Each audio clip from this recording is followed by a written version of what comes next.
வெப்பம் தகிக்கும் அந்த வைகாசி மாதத்து மதிய வேளையில் கிராமத்து வயல்வெளிகள் முழுக்க அமைதியாய் பரவியிருந்தது.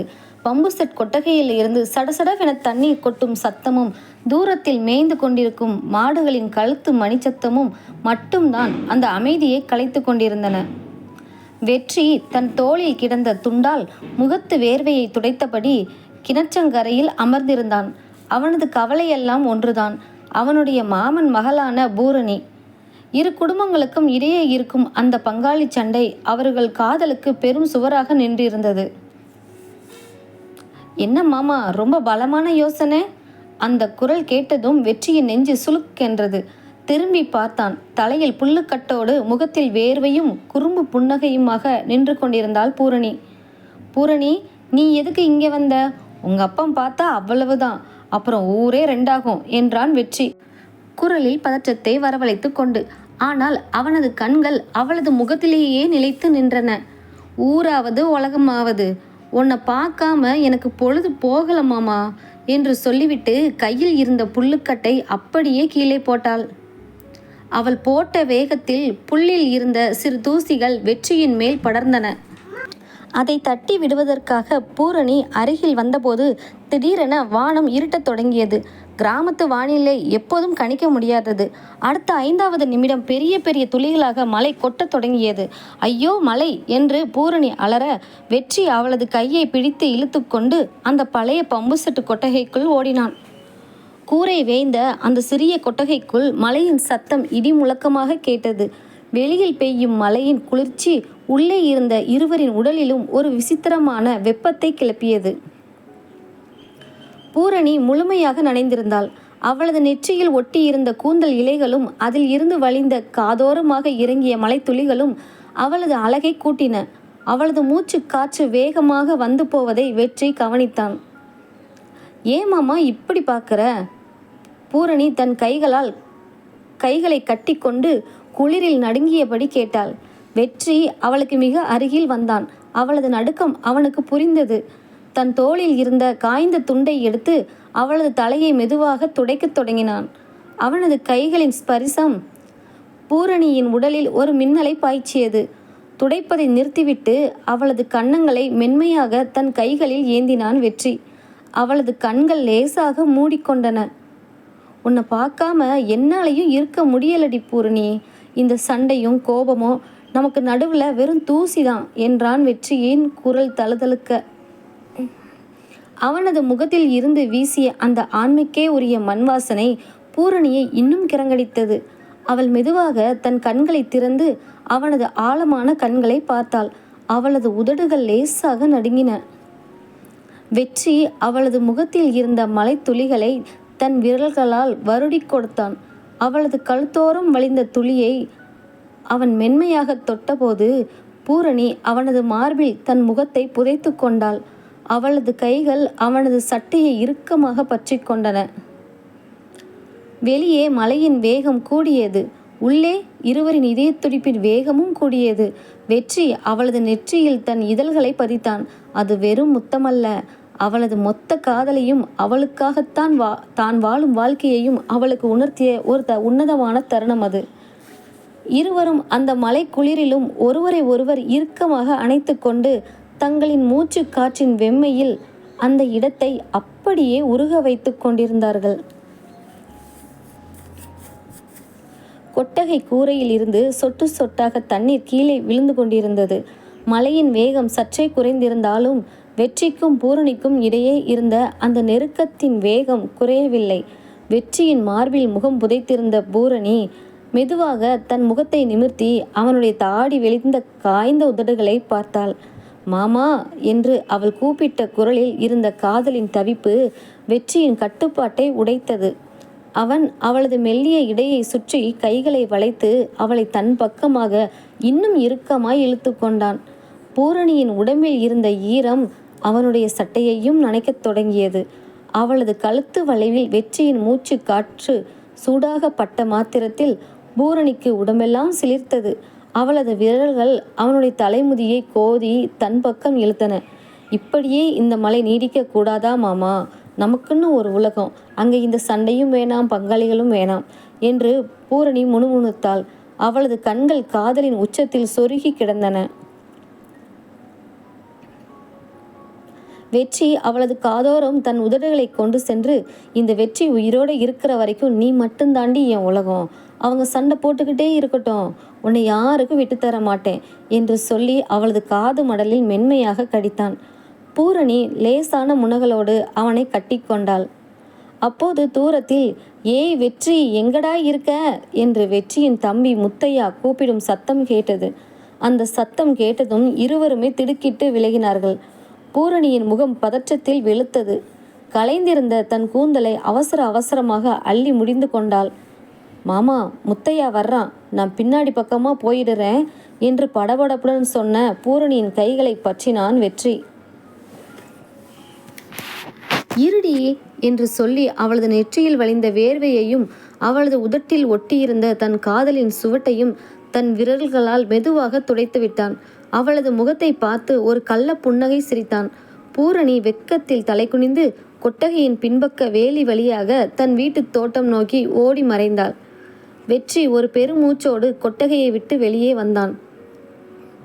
என்னன்னே, கூப்பிட்டுக்கிட்டே இருக்கேன், மலைக்கு இங்கே வந்து ஒதுங்குனியா என்று கேட்டபடி வந்தான் முத்தையா. ஆமாடா முத்தா, நல்ல மலை, அதான் உள்ளே இருந்தேன், என்ன விஷயம் என்றான் வெற்றி தன் குரலை தட்டையாக மாற்றிக்கொண்டு. மாமா வீட்டுக்காரங்க நம்ம வயலுக்கு போகிற வாய்க்கால அடைச்சிட்டாங்கனே. அப்பா அங்கே தான் போயிருக்காரு, பெரிய சண்டையாகிடும் போல இருக்கு, உன்னை உடனே வர சொன்னாரு. முத்தையா சொன்னதை கேட்டதும் வெற்றியின் நெஞ்சில் இடி விழுந்தது. இப்பதான் காதலின் உச்சத்தில் பூரணியை தொட்டு பேசிட்டு வருகிறான், அதற்குள் குடும்ப பகை அடுத்த கட்டத்திற்கு போய்விட்டதே என்று அவனது மனம் தவித்தது. பூரணி, உன்னை என் கைப்பிடிக்கும் காலம் எப்போ வரும் என்று மனதுக்குள் நினைத்தபடி கோபமும் பாசமும் கலந்த முகத்தோடு தன் தம்பியுடன் வயலை நோக்கி ஓடினான் வெற்றி. வெற்றியும் முத்தையாவும் மூச்சிறைக்க வயக்காட்டு வரப்பில் ஓடி வந்தபோது அங்கே நிலைமையே வேறாக இருந்தது. மழை நின்றிருந்த அந்த மாலை பொழுதில் சேரும் சகதியுமான வாய்க்கால் கரையில் இருதரப்பு ஆட்களும் கைகளின் மண்வெட்டியோடு ஆக்ரோஷமாக நின்று கொண்டிருந்தார்கள். வெற்றியின் தந்தை பெரியசாமி தன் வேட்டியை மடித்து கட்டி கொண்டு, ஏலே சோமசுந்தரம், பரம்பரையாக ஓடுற வாய்க்காலை அடைக்க உனக்கு எவ்வளோ தைரியம் இருக்கணும் என்று பூரணியின் தந்தையை பார்த்து சத்தம் போட்டு கொண்டிருந்தார். பூரணியின் தந்தை சோமசுந்தரமும் சளைத்தவரில்லை. எங்க நிலத்து வழியா உங்க வயலுக்கு தண்ணி போக கூடாதுடா, இது எங்க உரிமை என்று கத்தினார். சண்டை முற்றி கைகலப்பு நடக்கும் சூழல் உருவானது. சோமசுந்தரம் ஆவேசமாக முன்னே வர வழுக்கும் சேற்றில் அவரது கால் இடறி அப்படியே பின்னால் விழப்போனார். வயதான அவராலோ சுற்றி இருந்தவர்களாலோ அதை சமாளிக்க முடியவில்லை. யாரும் எதிர்பாராத கணத்தில் பாய்ந்து வந்த வெற்றி சோமசுந்தரத்தின் கையை பிடித்து தாங்கி பிடித்தான். அவர் சேற்றில் விழாமல் தன் மார்போடு சேர்த்து அணைத்து காப்பாற்றினான். ஒரு நிமிடம் அந்த இடமே அமைதியானது. சோமசுந்தரம் அதிர்ச்சியோடு நிமிர்ந்து பார்த்தார். தன்னை தாங்கி பிடித்திருப்பது தன் எதிரியின் மூத்த மகன் வெற்றி என்று தெரிந்ததும் அவரது முகத்தில் கோபமும் அதே சமயம் ஒரு தவிப்பும் ஒரு சேர தெரிந்தது. வெற்றி மெதுவாக அவரை நேராக நிமிர்த்திவிட்டு, மாமா, சண்டை என்ன வேணா இருக்கட்டும், ஆனால் உடம்ப பார்த்துக்கோங்க என்றான். அவனது குரலில் யதார்த்தமான பாசமும் மரியாதையும் கலந்திருந்தது. தன் மகனின் இந்த செயலை கண்டு பெரியசாமி, வெற்றி, எதுக்குடா அவனை தாங்குற என்று கத்தினார். வெற்றி இரு தரப்பையும் பார்த்து, அப்பா, மாமா, 2 பேரும் கொஞ்சம் நிப்பாட்டுங்க, சண்டை போட்டுக்கிட்டா இந்த வருஷம் பயிர் என்ன ஆகிறது? வாய்க்கால் அடைப்பட்டா 2 பேருக்குமே நஷ்டம்தான். மனுஷன் கௌரவத்தை விட மண்ணோட கௌரவம் முக்கியம்பா என்றான் மிகவும் நிதானமாக. வெற்றியின் பேச்சில் இருந்த நியாயமும் அவன் தன் உயிரை காப்பாற்றிய விதமும் சோமசுந்தரத்தின் மனதை எங்கோ ஒரு புள்ளியில் உலுக்கியது. அவர் ஒன்றும் பேசாமல் தன் ஆட்களை பார்த்து, மண்வெட்டியே எடுங்கடா போவோம் என்று சொல்லிவிட்டு விறுவிறுவென நடக்கத் தொடங்கினார். அன்று இரவு ஊரே அடங்கிவிட்ட அந்த நள்ளிரவு வேளையில் சோமசுந்தரத்தின் வீட்டு புலக்கடை பக்கம் இருந்த முருங்கை மரத்தடிக்கு பூரணி பதற்றத்தோடு ஓடி வந்தாள். அங்கே இருட்டில் சுவரில் சாய்ந்து நின்று கொண்டிருந்தான் வெற்றி. அவனை பார்த்ததும் பூரணியின் கண்களில் கண்ணீர் முட்டியது. ஓடி வந்து அவனது மார்பில் சாய்ந்து கொண்டாள். மாமா, மத்தியானம் வயல்ல நடந்ததை கேள்விப்பட்டேன். எங்கள் அப்பா உங்களை என்னமோ சொல்லியிருக்காரு. ஆனால் நீங்கள் அவர் விழ போனப்ப காப்பாற்றி இருக்கீங்க. உங்கள் மனசு யாருக்கு வருமாமா என்று விம்மினாள். வெற்றி அவளது கண்ணீரை தன் கட்டை விரலால் மெதுவாக துடைத்து விட்டான். அடி பைத்தியமே, அவர் உங்க அப்பண்டி. உன்னை பெத்தவருக்கு ஒன்றுனா இந்த வெற்றி சும்மா இருப்பேனா என்று சொல்லிக்கொண்டே அவளது கண்ணீர் வழிந்த கன்னத்தில் தன் இதழ்களை மென்மையாக பதித்தான். மழைக்கு பிந்தைய குளுமையான அந்த இரவில் அவளது ஈரமான கண்ணீரின் சூடும் வெற்றியின் இதழ்களின் வெம்மையும் ஒன்று சேர்ந்தன. பூரணி வெட்கத்திலும் காதலிலும் உருகி அவனது கழுத்தை கட்டிக்கொண்டாள். வெற்றி அவளது இடையை இன்னும் தன் பக்கமாய் ஈர்த்து அவளது காதோரம் முணுமுணுத்தான். உங்க அப்பா மனசு மாறுற நாள் தூரத்துல இல்லை பூரணி. அது வரைக்கும் இந்த மாமன் உனக்காக காத்திருப்பான். அவளது நெற்றியில் மீண்டும் ஒரு அழுத்தமான முத்தத்தை கொடுத்துவிட்டு இருட்டோடு இருட்டாக அவன் மறைந்தான். பூரணி தன் நெஞ்சில் கையை வைத்துக்கொண்டு காதலின் பரவசத்தோடு அவனையே பார்த்து கொண்டிருந்தாள். பெரியசாமிக்கும் சோமசுந்தரத்திற்கும் இடையிலான வாய்க்கால் சண்டை தற்காலிகமாக ஓய்ந்திருந்தாலும் சோமசுந்தரத்தின் வீட்டில் ஒரு புதிய பரபரப்பு தொற்றிக் கொண்டது. டவுனில் படித்து முடித்துவிட்டு சில மாதங்கள் அங்கேயே வேலை பார்த்து வந்த பூரணியின் மூத்த அக்கா யாமினி அன்றுதான் ஊருக்குள் கால் பதித்திருந்தாள். பூரணி கிராமத்து மல்லிகை என்றால் யாமினி டவுன் நாகரிகம் கலந்த ரோஜா. பட்டு உடுத்தி கையில் புது மாடல் போனுடன் வலம் வரும் அவளது துடிப்பான குணம் ஊரையே திரும்பி பார்க்க வைத்தது. ஆனால் அவளுக்குள் ஒரு ரகசியம் இருந்தது. அவள் தன் தங்கை பூரணியும் வெற்றியும் காதலிக்கும் விஷயத்தை முற்றிலும் அறியாதவள். மறுநாள் மதியம் ஊர் எல்லையில் இருக்கும் சோமசுந்தரத்தின் தோட்டத்தில் மின்சார மோட்டார் பழுதாகி போனது. பூரணி, தோட்டத்தில் மோட்டார் ஓடலை. அந்த தருதலை பெரியசாமி மவனுங்க கிட்ட நம்ம பேச முடியாது. டவுனில் இருந்து வந்த உன் அக்காவுக்கு பொழுது போகலையாம். அவளை கூட்டிக்கிட்டு போய் டவுனில் இருந்து மெக்கானிக்கை வர சொல்லி பாரு என்று சோமசுந்தரம் காப்பியை குடித்தபடி கத்தினார். பூரணிக்கு உள்ளுக்குள் பயம் உதித்தது. ஐயோ, அக்கா கூட வர்றாளே, மாமாவை பார்க்க முடியாதே என்று தவித்தாள். ஆனால் யாமினியோ, போலாம் பூரணி, எனக்கு இந்த வயல்வெளியை பார்க்கவே ரொம்ப பிடிச்சிருக்கு என்று உற்சாகமாக கிளம்பினாள். இருவரும் தோட்டத்து சாலைக்கு வந்தபோது அங்கே ஒரு வேப்ப மரத்து நிழலில் வியர்வை சொட்ட சொட்ட தன் டிராக்டரை சரி செய்து கொண்டிருந்தான் வெற்றி. எண்ணெய் கரை படிந்த அவனது கைகளும் இறுக்கமான அவனது உடல் அமைப்பும் நெற்றியில் வழிந்த வேர்வையும் அவனுக்கு ஒரு முரட்டுத்தனமான அழகை தந்திருந்தன. வெற்றியை கண்டதும் பூரணியின் கண்கள் மின்னின. ஆனால் அவளை விட வேகமாக யாமினி தன் காலடிகளை வெற்றி நோக்கி எடுத்து வைத்தாள். ஹலோ, எக்ஸ்கியூஸ் மீ என்றாள் யாமினி தன் டவுன் நளினத்தோடு. வெற்றி நிமிர்ந்து பார்த்தான். பூரணி பின்னால் நின்று கொண்டு கண்ணாலேயே எதுவும் பேசிடாத மாமா என்று ஜாடை காட்டினாள். வெற்றி நிலைமையை புரிந்து கொண்டு, சொல்லுங்கம்மா, யார் நீங்க? இந்த திக்கா யாரும் வர்றதில்லையே என்றான் யதார்த்தமாக. நான் சோமசுந்தரத்தோட பெரிய பொண்ணு யாமினி. டவுனில் இருந்து இன்னைக்கு தான் வந்தேன். எங்கள் மோட்டார் ரூமில் ஏதோ ப்ராப்ளம். நீங்கள் கொஞ்சம் ஹெல்ப் பண்ண முடியுமா என்று கேட்டபடி தன் கைக்குட்டியை எடுத்து வெற்றியின் நெற்றியில் இருந்த வேர்வையை துடைக்க கையை நீட்டினாள் யாமினி. அந்த நொடி பூரணியின் நெஞ்சு அடியோடு உறைந்து போனது. வெற்றி சட்டென பின்வாங்கி, இருங்கம்மா, கையில் என்ன கரை இருக்கு, நானே தொடச்சிக்கிறேன், மோட்டார் தானே, வாங்க வந்து பார்க்குறேன் என்று சொல்லிவிட்டு முன்னே நடந்தான். யாமினி அவனது அந்த முரட்டுத்தனமான சுபாவத்தையும் கம்பீரமான நடையையும் பார்த்து அப்படியே சொக்கி போனாள். பூரணி, உங்கள் ஊரில் இப்படி ஒரு அக்மர் கிராமத்து ஹீரோ இருக்கிறது எனக்கு தெரியாமல் போச்சே என்று பூரணியின் காதருகே ரகசியமாய் உருகினாள். பூரணியால் அளவும் முடியவில்லை, சிரிக்கவும் முடியவில்லை. நகத்தை கடித்தபடி பின்னாடியே நடந்தாள். தோட்டத்து மோட்டார் அறைக்குள் வெளிச்சம் கம்மியாக இருந்தது. வெற்றி குனிந்து ஒயர்களை சரி செய்து கொண்டிருந்தான்.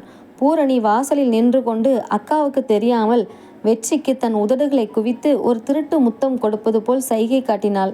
அதை கண்ணாடியில் பார்த்த வெற்றிக்கு சிரிப்பு வந்தது. அப்போது திடீரென மோட்டாரில் இருந்து ஒரு சிறிய தீப்பொறி பறந்தது. அம்மாடி என்று அலறிய யாமினி பயத்தில் நேராக போய் வெற்றியின் பின்முதுகில் மோதி அவனது தோள்களை இறுக்கமாக கட்டி கொண்டாள். அவளது டவுன் செண்டு வாசனையும் அவளது உடலின் மென்மையும் வெற்றியின் மேல் பட்டது. வெற்றி அதிர்ச்சியில், என்னம்மா இது, கையை விடுங்க என்று அவளை விளக்க முயன்றான்.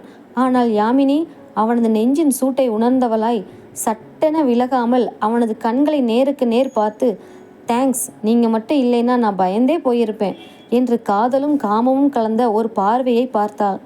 வாசலில் நின்ற பூரணியின் கண்கள் கோபத்திலும் பொறாமையிலும் சிவந்தன. தன் அக்கா தன் மாமனின் நெஞ்சில் சாய்ந்திருப்பதை அவளால் தாங்கிக் கொள்ள முடியவில்லை. யாமினியின் மனதில் வெற்றியின் மேல் ஒரு தீராத காதல் தீப்பொறி பற்றி கொண்டது. அவளது கண்கள் வெற்றியையே பின்தொடரத் தொடங்கின. அன்றில் இருந்து யாமினியின் பார்வை முழுக்க வெற்றி மீதே நிலைக்கத் தொடங்கியது. தோட்டத்தில் நடந்த அந்த சிறிய தீண்டல் அவளுக்குள் ஒரு புதுவிதமான கிறக்கத்தை ஏற்படுத்தி இருந்தது. ஆனால் வாசலில் நின்று அதை பார்த்த பூரணிக்கோ நெஞ்சுக்குள் எரிமலை வெடித்தது. வீட்டிற்கு வந்த பிறகும் யாமினி சும்மா இருக்கவில்லை.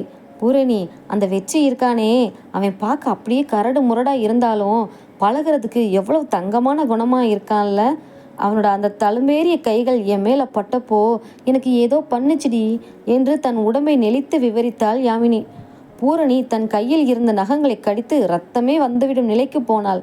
அக்கா, அவன் நம்ம எதிரி வீட்டுக்காரன், அப்பாவுக்கு தெரிஞ்சா கொன்னுடுவாரு, அவனை பற்றி எல்லாம் பேசாத என்று கோபத்தை கட்டுப்படுத்தி கொண்டு சொன்னாள். அப்பாவாவது மண்ணாவது டவுனில் எத்தனையோ பசங்களை பார்த்துட்டேன், ஆனால் இந்த மாதிரி ஒரு ஆம்பளை நான் பார்த்ததே இல்லை. அவனை எனக்கு ரொம்ப பிடிச்சிருக்கு என்று சொல்லிவிட்டு யாமினி படுக்க போனாள். பூரணிக்கு அன்று இரவு தூக்கமே வரவில்லை. நள்ளிரவு 1 மணி இருக்கும். யாமினி நல்ல தூக்கத்தில் இருப்பதை உறுதி செய்துவிட்டு பூரணி மெதுவாக படுக்கையை விட்டு எழுந்தாள். நெஞ்சுக்குள் இருக்கும் தவிப்பை தாங்க முடியாமல் தன் மாமனை பார்த்தே ஆக வேண்டும் என்ற வெறியோடு புலக்கடை பக்கமாக ஓடினாள். அங்கே முருங்கை மரத்தடியில் வெற்றி அவளுக்காக காத்திருந்தான். பகலில் நடந்த சம்பவத்தால் அவனும் சற்று குழப்பத்தில்தான் இருந்தான். இருட்டில் பூரணி ஓடி வருவதை பார்த்ததும் வெற்றி அவளது கையை பற்றினான். ஆனால் பூரணி அவனது கையை உதறி தள்ளினாள். அவளது கண்கள் இருட்டிலும் கோபத்தில் மின்னுவது தெரிந்தது. என்னடி பூரணி, என்னாச்சு என்று வெற்றி அவளுக்கு அருகில் வந்து அவளது தோள்களை தொடப்போனான். தொடாதீங்க மாமா, என்ன பகல் உங்கள் நெஞ்சில் என் அக்கா வந்து விழுந்தப்போ ரொம்ப சுகமாக இருந்ததோ? அவள் கையை பிடிச்சு விலகாமல் அப்படியே நின்று ரசிச்சிங்களே என்று விம்மியபடி கோபத்தில் வெற்றியின் நெஞ்சில் தன் கைகளால் அடித்தாள் பூரணி. வெற்றி அவளது கோபத்தை பார்த்து லேசாக சிரித்தான். அந்த சிரிப்பு அவளை இன்னும் உசுப்பியது. இப்போ எதுக்கு சிரிக்கிறீங்க? அவள் உங்கள் வேர்வை துடைக்க வர்றா, உங்கள் மேலே வந்து விழுறா, நீங்கள் என்னடானா என்று அவள் கத்திக்கொண்டே இருக்க வெற்றி சட்டென அவளது கைகளை பற்றி அவளது உடலை தன் மார்போடு சேர்த்து இறுக்கமாக அணைத்து கொண்டான். பூரணி திமிறினாள். ஆனால் வெற்றியின் இரும்பு பிடியிலிருந்து அவளால் தப்ப முடியவில்லை. ஏ சீமாட்டி, போதும் நிறுத்து என்று வெற்றியின் குரல் அவளது காதோரம் கிசுகிசுப்பாக அதே சமயம் அழுத்தமாக கேட்டது. அவள் ஏதோ பயத்தில் வந்து விழுந்தா. நான் என்ன அவளையா நினச்சிக்கிட்டு இருக்கேன்? என் நெஞ்சுக்குள்ளேயும் நினப்புள்ளையும் இருக்கிற ஒரே ஆள் நீ மட்டும்தாண்டி என்று சொல்லி அவளது கோபமான உதடுகளை தன் கட்டை விரலால் அழுத்தினான். அவனது மூச்சு காற்றின் வெம்மை பூரணியின் முகத்தில் பட்ட மாத்திரத்தில் அவளது கோபம் பனியாக உருகியது. வெற்றி அவளது முகத்தை நிமிர்த்தி அவளது நெற்றியிலும் கண்ண ஓரங்களிலும் மென்மையாக முத்தமிட்டான். என் மேலே உனக்கு அவ்வளோ பொறாமையா என்று அவன் கேட்க பூரணி அவனது கழுத்தை கட்டி கொண்டு, ஆமாடா மாமா, நீ எனக்கு மட்டும்தான், உன்னை வேற யார் தொட்டாலும் எனக்கு உசுரே போயிடும் போல இருக்கு என்று உருகினாள். அந்த குளுமையான இரவில் இருவரின் மூச்சும் ஒன்றோடு ஒன்று கலந்து காதலின் உச்சக்கட்ட ரொமான்ஸில் அவர்கள் திளைத்து கொண்டிருந்தார்கள். அதே நேரம் வீட்டிற்குள் படுக்கையில் இருந்த யாமினிக்கு திடீரென கண் விழித்தது. பக்கத்தில் பூரணியை காணாததால், பூரணி எங்கடி போன என்று தேடியபடி கையில் டார்ச் லைட்டுடன் புலக்கடை பக்கமாக வரத் தொடங்கினாள். டார்ச் லைட்டின் வெளிச்சம் முருங்கை மரத்தை நோக்கி மெதுவாக நெருங்கி கொண்டிருந்தது. வெற்றியும் பூரணியும் ஒருவரை ஒருவர் அணைத்தபடி இருந்தார்கள். டார்ச் லைட்டின் மஞ்சள் வெளிச்சம் காய்ந்த இலைகளின் மீது பட்டு முருங்கை மரத்தை நோக்கி மெதுவாக முன்னேறி வந்து கொண்டிருந்தது. யாமினியின் காலடி சத்தம் கேட்க கேட்க பூரணியின் இதயம் தொண்டைக்குள் முட்டியது. பயத்தில் அவளது உடல் நடுங்கத் தொடங்கியது. மாமா, அக்கா வந்துட்டு இருக்காடா, பார்த்துட்டா அவ்வளவுதான் என்று பூரணி குரல் வராமல் உதடுகளை மட்டும் அசைத்து கொண்டு கண்ணீரோடு சொன்னாள். வெற்றி சற்றும் பதற்றப்படவில்லை. அவளது இடுப்பில் இருந்த தன் கைகளை இன்னும் கொஞ்சம் இறுக்கியவன் பயப்படாதடி, நான் இருக்கேன் என்று அவளது காதோரம் மெல்ல முணுமுணுத்தான். அடுத்த நொடி பூரணியை தூக்கி கொண்டு அந்த முருங்கை மரத்தின் தடிமனான அடி மரத்திற்கு பின்னால் இருந்த இருட்டுக்குள் அப்படியே ஒண்டிக்கொண்டான். அடிமரத்தின் மறைவில் வெற்றியின் உடலோடு பூரணியின் உடல் அணு அணுவாக ஒட்டி இருந்தது. அவளது மார்பின் வேகமாக துடிப்பு வெற்றியின் நெஞ்சில் அப்படியே எதிரொலித்தது. யாமினிக்கு தங்களின் மூச்சு காற்று கூட கேட்டுவிடக் கூடாது என்பதற்காக பூரணி தன் 2 கைகளாலும் வெற்றியின் வாயை பொத்தி கொண்டாள். வெற்றி தன் கைகளால் பூரணியின் இடையை வளைத்து பிடித்து அவளை தன் பக்கம் இழுத்து அணைத்து கொண்டான். இருட்டுக்குள்ளும் இருவரின் கண்களும் நேருக்கு நேர் சந்தித்து கொண்டன. அந்த மரண பயத்திலும் ஒருவரை ஒருவர் அப்படி இறுக்கமாக கட்டி அணைத்திருப்பது அவர்களுக்குள் ஒரு விசித்திரமான அதீதமான ரொமான்ஸை கிளப்பியது. வெற்றியின் கண்கள் பூரணியின் உதடுகளையே பார்த்து கொண்டிருக்க, பூரணி வெட்கத்திலும் பயத்திலும் அவனது மார்பில் நகக்கீறல்களை பதித்து கொண்டிருந்தாள். யாமினி மரத்தின் அருகே வந்து டார்ச் லைட்டை அடித்தாள். பூரணி, பூரணி, எங்கடி இருக்க என்று சுற்றிலும் வெளிச்சத்தை பாய்ச்சினாள். நல்ல வேளையாக மரத்தின் அடர்ந்த நிழலும் சுற்றி இருந்த செடிகளும் அவர்களை காத்தன. இந்த குளுந்தாப்புல காத்துல இவளுக்கு எங்க தான் போக தோணுச்சோ என்று சலித்து கொண்டே யாமினி ஒருவேளை பாத்ரூம் போயிருப்பாளோ என்று நினைத்தபடி டார்ச் வெளிச்சத்தை திருப்பி கொண்டு வீட்டின் பின்பக்க கதவை நோக்கி நடந்தாள். அவளது காலடி சத்தம் தூர போக போகத்தான் இருவருக்குமே மூச்சே வந்தது. பூரணி மெதுவாக நெற்றியின் வாயிலிருந்து தன் கைகளை எடுத்தாள். ஆனால் வெற்றி அவளை விடவில்லை.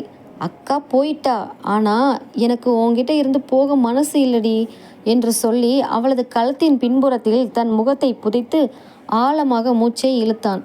அவனது தாடி முடிகள் குத்தியதில் பூரணி சிலிர்த்து போனாள். மாமா, விளையாடாத, அவ உள்ள போய் என்னை தேடுறதுக்குள்ள நான் ஓடணும், கையை விடு மாமா என்று பூரணி கெஞ்சும் குரலில் காதலோடு சொன்னாள். வெற்றி அவளது நெற்றியில் தன் இதழ்களை அழுத்தி, நாளைக்கு மதியம் பம்பு செட்டு கொட்டகைக்கு வந்துடு, இல்லைன்னா நானே உங்க வீட்டுக்கு வந்துடுவேன் என்று மிரட்டலாக ஒரு முத்தத்தை கொடுத்து அவளை விடுவித்தான். பூரணி இருட்டோடு இருட்டாக ஓடி யாமினி வீட்டிற்குள் நுழைவதற்கு முன்பே புலக்கடை வழியாக தன் படுக்கைக்கு போய் மூச்சிறைக்க படுத்து கொண்டாள். மறுநாள் மதியம் வெற்றி சொன்னபடி பம்பு செட் கொட்டகையில் மோட்டாரை போட்டுவிட்டு அவளுக்காக காத்து கொண்டிருந்தான். தண்ணீர் பாயும் சத்தம் சடசடவென கேட்டுக்கொண்டிருந்தது. திடீரென பின்னால் இருந்து 2 கைகள் வந்து வெற்றியின் கண்களை பொத்தின. பூரணி, கரெக்டா வந்துட்டியா என்று சிரித்து கொண்டே அவளது கைகளை பற்றி எடுத்தான் வெற்றி. ஆனால் கைகளை எடுத்துவிட்டு திரும்பி பார்த்த வெற்றியின் முகம் அப்படியே உறைந்து போனது. அங்கே நின்றிருந்தது பூரணி அல்ல. நவீன உடையில் முகத்தில் அத்தனை காதலோடும் கவர்ச்சியோடும் நின்று கொண்டிருந்தாள் அக்கா யாமினி. என்ன வெற்றி, பூரணியை எதிர்பார்த்தியா? அவளுக்கு உடம்பு சரியில்லை, அதான் நான் வந்தேன் என்று சொல்லிவிட்டு வெற்றிக்கு மிக அருகில் வந்து அவனது சட்டை காலரை பிடித்து இழுத்து, ஏன் நான் வந்தால் உனக்கு பிடிக்கலையா என்று யாமினி கேட்க, தூரத்தில் ஒரு செடியின் மறைவில் நின்று இதை பார்த்து கொண்டிருந்த பூரணியின் கண்களில் ரத்தம் முட்டியது. யாமினி அவனது சட்டை காலரை பற்றி இழுத்து கேட்ட அந்த கேள்வியிலும் அவளது கண்களில் தெரிந்த அந்த தீவிரமான காதலிலும் வெற்றி ஒரு நிமிடம் நிலை குலைந்து போனான். டவுன் நாகரிகத்தின் வாசனையும் அவளது துணிச்சலும் எந்த ஒரு ஆணையும் தடுமாற வைக்கும். ஆனால் வெற்றியின் நெஞ்சுக்குள் இருப்பது பூரணி மட்டும்தான். சட்டென யாமினியின் கைகளை தன் காலரில் இருந்து மென்மையாக, அதே சமயம் அழுத்தமாக விலக்கி பின்வாங்கினான் வெற்றி. என்ன யாமினி அம்மா இது? டவுனில் படித்த பொண்ணு நீங்கள், இப்படி யதார்த்தம் இல்லாத இடத்துல, அதுவும் பங்காளி வீட்டு பிள்ளைகிட்ட வந்து இப்படி பேசலாமா? உங்கள் அப்பாவுக்கு தெரிஞ்சால் என்ன ஆகும் என்றான் வெற்றி, தன் குரலில் ஒரு கம்பீரத்தையும் எச்சரிக்கையையும் வரவழைத்து கொண்டு. யாமினி லேசாக சிரித்தாள். அந்த சிரிப்பில் ஒரு பிடிவாதம் இருந்தது. எங்கள் அப்பாவை பற்றி எனக்கு கவலை இல்லை வெற்றி. இந்த மோட்டார் ரூமில் நான் பயந்து உன் நெஞ்சில் விழுந்த அந்த ஒரு நொடி எனக்குள்ளே ஏதோ ஒன்று மாறிடுச்சு. உன்னோட அந்த முரட்டுத்தனமும் இந்த மண் வாசனையும் எனக்கு ரொம்ப பிடிச்சிருக்கு என்று சொல்லியபடி மீண்டும் அவனது நெஞ்சை தொட கையை நீட்டினாள். அக்கா என்று அந்த கொட்டகையே அதிரும்படி ஒரு குரல் கேட்டது. யாமினி திடுக்கிட்டு தன் கையை திரும்ப பெற்று கொண்டாள். வெற்றி நிம்மதி பெருமூச்சோடு திரும்பி பார்த்தான். அங்கே செடியின் மறைவிலிருந்து வெளியே வந்து நின்றிருந்தாள் பூரணி. அவளது முகம் கோபத்திலும் துரோகத்தின் வலியிலும் சிவந்து போயிருந்தது. கண்களில் இருந்து கண்ணீர் கன்னத்தில் வழிந்து கொண்டிருக்க தன் அக்காவை ஒரு எதிரியைப் போல பார்த்தாள். பூரணி, நீ இங்கே என்ன பண்ற? உடம்பு சரியில்லைன்னு படுத்திருந்தவ என்று யாமினி பதற்றத்தோடு இழுத்தாள். உடம்பு சரியில்லாமல் போனது எனக்கு இல்லை அக்கா, உன்னோட புத்திக்கு தான் என்று பூரணி ஆவேசமாக முன்னே வந்தாள். பங்காளி வீட்டுக்காரன்னு அப்பா பேசக்கூடாதுன்னு சொல்கிறாரே, அப்படிப்பட்ட ஒருத்தர்கிட்ட வந்து நீ என்ன பேசிக்கிட்டு இருக்க? உனக்கு வெக்கமா இல்லையா என்று கத்தினாள். பூரணிக்கு தன்மேல் இருக்கும் காதல் அக்காவுக்கு தெரிந்து விடுமோ என்ற பயம் ஒருபுறம், தன் மாமனை இன்னொரு பெண் உரிமை கொண்டாடுவதை பார்க்க முடியாத ஆத்திரம் மறுபுறம் என அவளது நெஞ்சு வெடித்தது. யாமினியின் முகமும் சட்டென மாறியது. ஏய் பூரணி, நான் உன்னை விட பெரியவ, என்கிட்ட எப்படி பேசணும்னு தெரியாதா உனக்கு? எனக்கு வெற்றியே பிடிச்சிருக்கு, அதை அவங்கிட்ட சொல்கிறேன், இதில் உனக்கு என்ன வந்தது? நீ ஏன் இவ்வளவு கோவப்படுற என்று யாமினி கேட்க பூரணிக்கு என்ன சொல்வதென்றே தெரியவில்லை. அவன் ஏன் புருஷன்டி, ஏன் மாமண்டி அவன் என்று கத்த தோன்றியது அவளுக்கு. ஆனால் அதை சொன்னால் குடும்ப பகை இன்னும் அதிகமாகி தன் காதல் அடியோடு அழிந்துவிடும் என்று அவளது பாசமான நெஞ்சம் தடுத்தது. வெற்றி இருவருக்கும் நடுவே வந்து நின்றான். பூரணியின் கண்ணீரை பார்த்து அவனது நெஞ்சு துடித்தது. அவளை அணைத்து ஆறுதல் சொல்ல துடித்த தன் கைகளை வலுக்கட்டாயமாக கட்டுப்படுத்தி கொண்டான். யாமினி அம்மா, பூரணி சொல்கிறதுல தப்பில்லை. உங்கள் தங்கைக்காச்சும் நம்ம குடும்ப நிலைமை புரிஞ்சிருக்கு. தயவு செஞ்சு இனிமேல் இங்கே வராதிங்க, எனக்குன்னு சில கட்டுப்பாடுகள் இருக்கு என்று வெற்றி மிக தீர்க்கமாக சொன்னான். யாமினி வெற்றியையும் பூரணியையும் மாறி மாறி பார்த்தாள். இருவரின் கண்களுக்குள் ஏதோ ஒரு ரகசிய பரிமாற்றம் நடப்பதை அவளது கூர்மையான கண்கள் கவனித்தன. இவங்க 2 பேருக்கும் நடுவில் ஏதோ இருக்கோ என்ற சந்தேகம் அவளுக்குள் முதன்முறையாக உதித்தது. பார்க்கலாம் வெற்றி, இந்த யாமினி நினைச்சா அதை முடிக்காம விடமாட்டா என்று ஒரு சவாலான பார்வையை பார்த்துவிட்டு அங்கிருந்து விறுவிறுவென நடந்து சென்றாள் யாமினி. யாமினி மறைந்த அடுத்த நொடி வெற்றி பாய்ந்து போய் பூரணியின் கைகளை பற்றினான். பூரணி, என் மேலே கோவப்படாதடி, அவளா வந்து என்று அவன் பேசத் தொடங்குவதற்குள் பூரணி அவனது மார்பில் சாய்ந்து கசைக்கு பிழிந்து அழத் தொடங்கினாள். மாமா, எனக்கு பயமாக இருக்குடா மாமா, அக்கா உன்னை அடையணும்னு நினைக்கிறா. அவளுக்கு உண்மை தெரிஞ்சா அப்பா கிட்ட சொல்லி நம்ம காதலை அழிச்சிடுவாளோன்னு பயமாக இருக்குடா என்று விம்மினாள். வெற்றி அவளை தன் மார்போடு இறுக்கமாக அணைத்து கொண்டான். அவளது கண்ணீரால் அவனது நெஞ்சு நனைந்தது. அடி பைத்தியமே, இந்த வெற்றி உடம்புல உயிர் இருக்கிற வரைக்கும் உன்னை தவிர வேற எந்த பெண்ணுக்கும் இந்த நெஞ்ச சாய முடியாதடி என்று சொல்லி அவளது தலையை கோதி அவளது உச்சந்தலையில் தன் காதலின் ஆழத்தை உணர்த்தும்படி ஒரு அழுத்தமான முத்தத்தை கொடுத்தான். ஆனால் அவர்கள் அறியவில்லை, கொட்டகையின் மறுபுறம் புதருக்கு பின்னால் யாமினியின் கைபேசியின் கேமரா அவர்கள் இருவரையும் படம் பிடித்து கொண்டிருந்தது. யாமினி முழுமையாக அங்கிருந்து போகவில்லை. அவர்களின் ரகசியத்தை கண்டுபிடிக்க பின்னாடியே வந்திருந்தாள்.